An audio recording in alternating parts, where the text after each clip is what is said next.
Wale mnaowekaga masharti, nikialala usiniamshe, sui nikiwa mimi nimelala au sui nimepumzika msinisumbue. Ni sawa, ni kweli kabisa. Labda iwe ni kwenye mambo kama wanataka kukuomba chumvi au wanataka sui kukuomba hela ya mafuta, hapo sawa.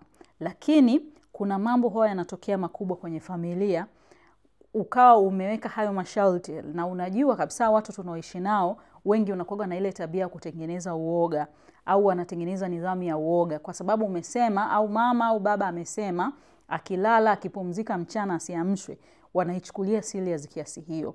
Unakuta labda mtoto anaweza kawa anapitia changamoto ndogo na kadri siku muda unavyoenda labda ni changamoto ya kiafya, mtoto anakuwa labda anaendelea kuumia. Lakini kwa sababu wewe tayari ulishaweka masharti kwamba wasikuamshe au wasikusumbue, wanaamua tu kumute wakiamini labda utaamka in 2 hours au utaamka kwenye labda ndani ya muda mfupi au muda wako wa kuamka umekaribia na wakati huu mtoto anaumia. So, punguzeni hao masharti na muweke ni kwa mazingira yapi usiamshwe.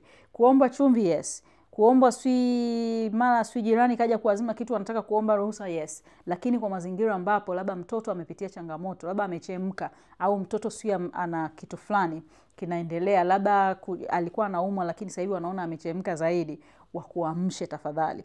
Punguzeni masharti mnayoona yanahatarisha maisha au punguzeni mipaka ambayo mnaona kabisa mipaka mingine ukiweka ni hatari. Punguzeni na muache mara moja. Mimi ndio watoto wamenituma nije kuwasemea. Sababu wakati mwingine unaweza kushangaa mtoto labda walikuwa wanacheza akaanguka. Kuanguka haujui mtoto ameumia zaidi au si sana. Wewe wao ameumia kidogo sababu wenyewe wanaona hamna maumivu lakini ameanguka vibaya. Alafu wewe kwa sababu ulishawekea masharti wasije kukuamsha.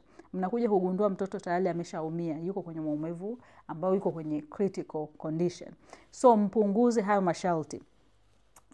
Nina story ambayo ilishawahi kutokea namna hiyo kwenye maisha ya uhalisia.